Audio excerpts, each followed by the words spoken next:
sekarang kita berdoa di dalam hati, mulai.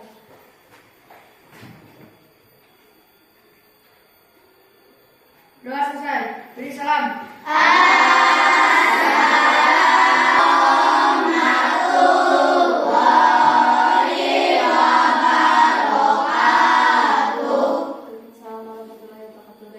Selanjutnya akan dilanjutkan oleh nyanyi lagu Indonesia Raya. Siapa?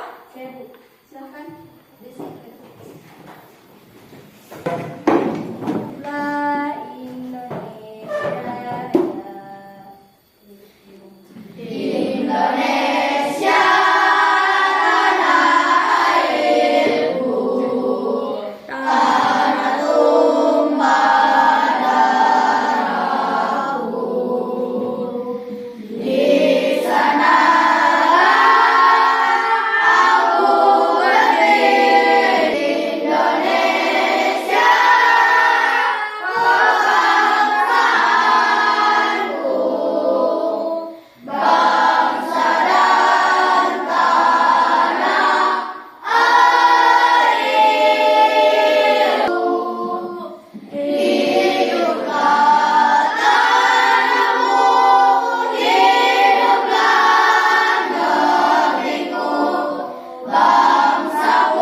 Sebelum ke materi, Ibu mau tanya, ini hadir semuanya? Hadir. Berarti sehat ya semuanya?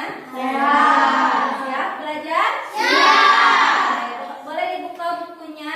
Hari ini materi tema 1, subtema 1, pembelajaran 3 tentang ide pokok.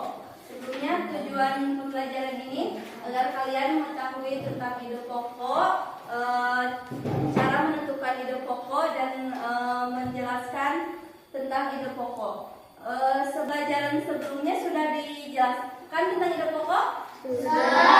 Masih ingat? Masih. Baik, mau tanya, apa sih ide pokok? Ada yang tahu? Boleh angkat tangan, siapa yang tahu? Ya, silakan Ati. Ide pokok adalah masalah utama yang dibahas dalam suatu paragraf. Oke, bagus ya, Adi. Ide pokok itu adalah masalah utama yang ada di dalam suatu paragraf. Ya, ada yang tahu nggak ide pokok itu ditemukannya di sebelah mana sih? Siapa? Ide pokok dapat ditemukan dalam kalimat utama. Kalimat utama. Ya, ide pokok itu dapat ditemukan di kalimat utama. Sekarang apa sih kalimat utama? Ada yang tahu? Angkat tangannya. Kalimat utama adalah kalimat yang berisi pokok pikiran utama atau ide pokok dan menjadi dasar untuk mengembangkan paradigma. Oke, itu pengertian kalimat utama dari Tiara ya. Ada yang tahu nggak letak kalimat utama ada di mana? Boleh coba? Ya, silakan Raffi. Letak kalimat utama ada di awal, di akhir, atau ada di dua-duanya? Ya, letak kalimat utama itu ada di awal kalimat, akhir kalimat, ada juga yang campuran di awal dan di akhir kalimat. Sekarang untuk menambah pemahaman kita tentang materi ide pokok, Ibu akan menayangkan sebuah video. Kalian simak baik-baik ya. Semua, apapun hari ini, semoga kalian sehat selalu ya dan bersemangat dalam belajar. Pada kesempatan kali ini, video pembelajaran yang akan kita bahas adalah ide pokok dan ide pendukung dalam teks bacaan. Selamat belajar dan terus semangat. Ide pokok adalah masalah utama yang dibahas dalam suatu paragraf. Ide pokok disebut juga gagasan utama, gagasan pokok, atau pokok pikiran. Pokok pikiran paragraf terletak pada kalimat utama. Kalimat utama bisa terletak di awal paragraf, yang disebut paragraf deduktif. Kalimat utama juga bisa terletak di akhir paragraf, yang disebut paragraf induktif. Serta kalimat utama juga bisa terletak di awal dan di akhir paragraf, yang disebut paragraf campuran atau deduktif-induktif. Setelah kita memahami apa yang dimaksud dengan ide pokok dan kalimat utama, maka kita harus memahami kalimat pendukung. Kalimat pendukung adalah kalimat yang mendukung kalimat utama. Artinya, kalimat pendukung ini menyempurnakan sebuah paragraf atau kalimat utama. Kalimat pendukung juga disebut kalimat penjelas. Di dalam kalimat penjelas terdapat gagasan penjelas, yang merupakan uraian atau rincian dari kalimat utama. Berikut ciri-ciri ide pokok. Pertama, merupakan kalimat utama dari paragraf tersebut. Dan kalimat yang lain berguna menjadi kalimat penjelas dari kalimat utama yang ada. Seperti yang dapat kita lihat dari kalimat, beberapa penyakit yang timbul akibat bencana banjir lumpur tersebut adalah diare, demam berdarah, tifus, dan leptospirosis. Kalimat tersebut menjelaskan beragam contoh penyakit yang dapat ditimbulkan bencana banjir yang terjadi. Dan kalimat tersebut merupakan kalimat penjelas atau kalimat pendukung. Cukup mudah dipahami, bukan? Demikian tadi. Sudah? Gimana? Sudah melihat videonya? Sudah mengerti tentang ide pokok? Sudah. Ibu mau tanya, cara menentukan ide pokok ada yang tahu? Silakan tadi. Cara menentukan ide pokok paragraf: 1. Bacalah teks dengan seksama. 2. Bacalah teks secara berulang. 3. Temukan kalimat utama di awal, di akhir, awal, dan akhir. Ide pokok terdapat pada kalimat utama yang ditentukan. Baik, terima kasih ya Pani. Benar, itu cara menentukan ide pokok. Tepuk tangan semuanya. Sekarang kalian kan sudah tahu cara menentukan ide pokok. Boleh dibaca buku temanya halaman 36. Bacaannya boleh dibaca dulu, silakan.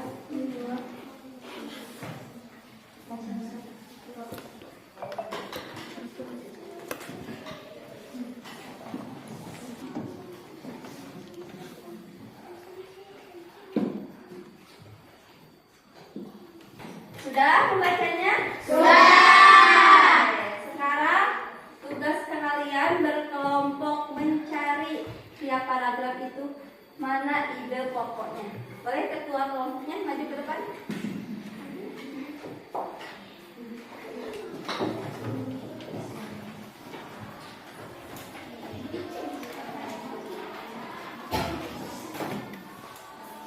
Dan silakan kalian berdiskusi untuk mengisi paragraf-paragrafnya bersama kelompok masing-masing.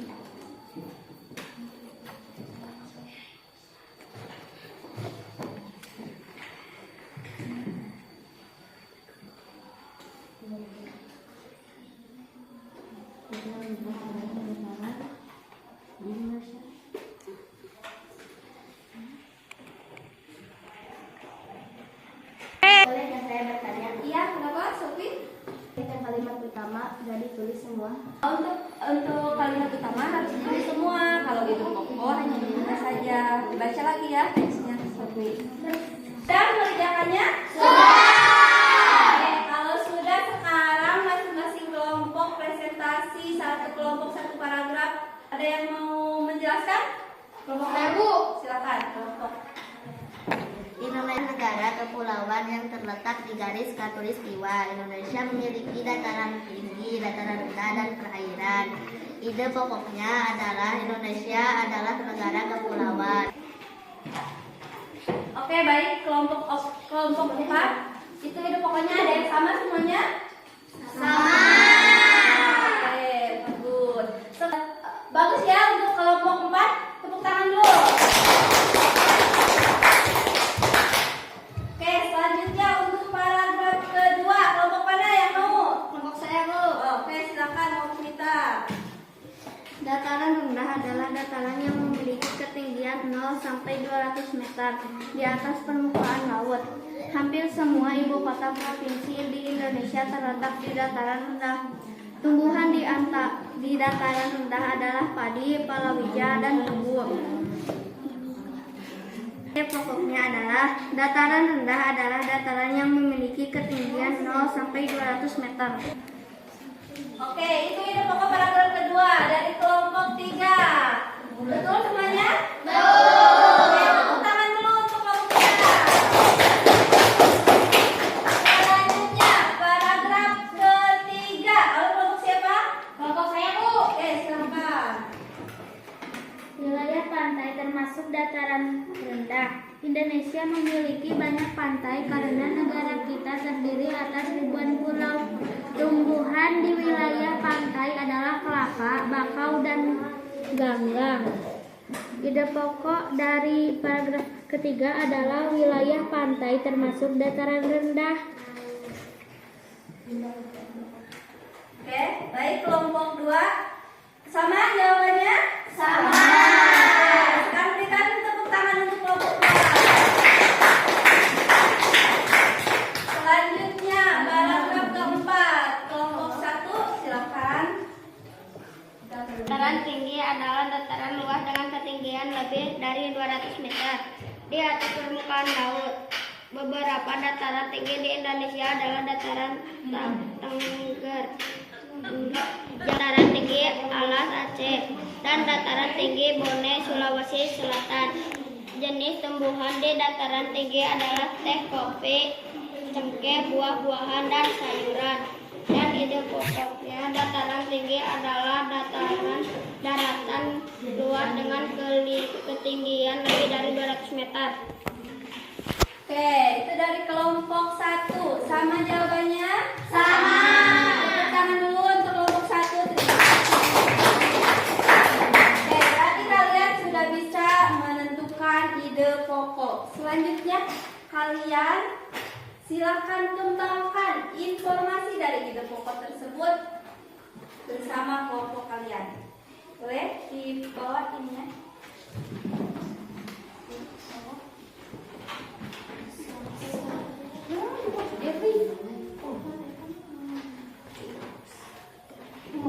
Silahkan kerjakan bersama kelompok kalian, kembangkan ide pokok tersebut sesuai dengan tulisan kalian masing-masing, isi pikiran kalian masing-masing.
Selesai semuanya? Sudah.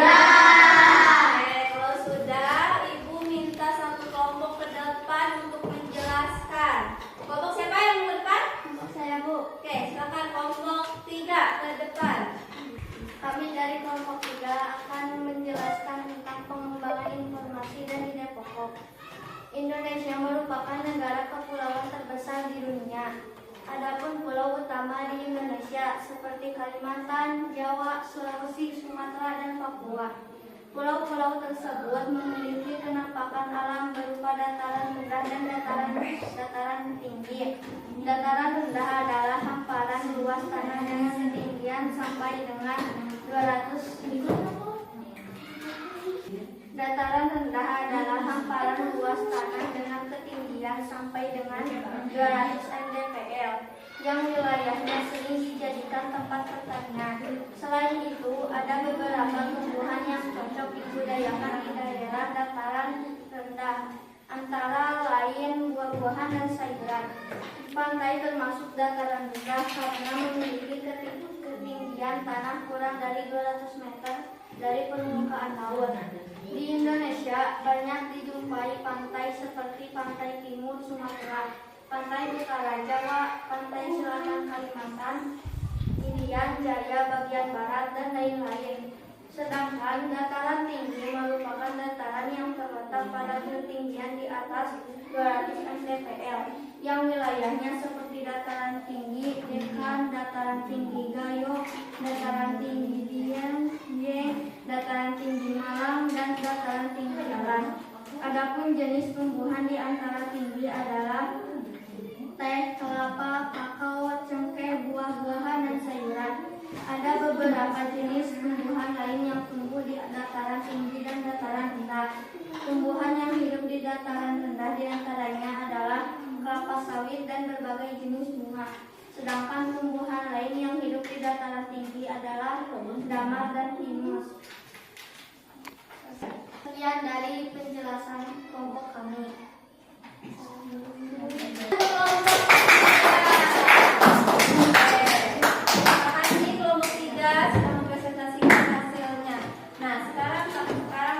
Akhir materi.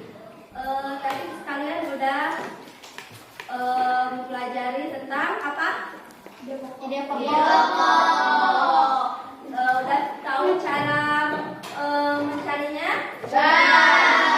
Udah tahu letaknya?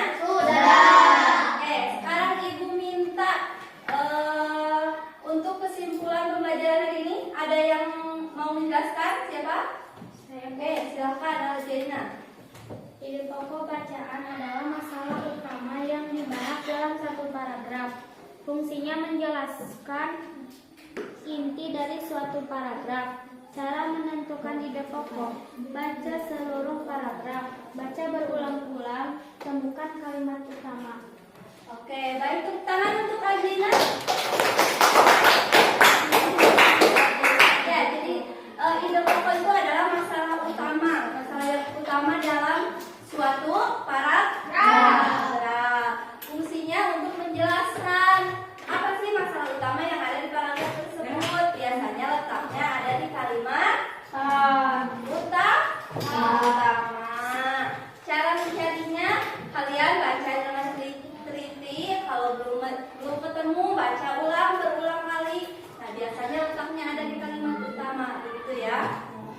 Oke, semoga kalian mengerti pembelajaran hari ini bisa dimanfaatkan dengan baik bagi kehidupan sehari-hari kalian.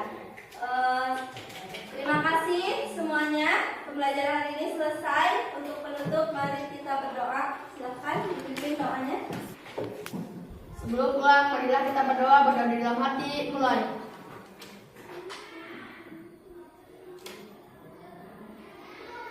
Berdoa selesai. Beri salam.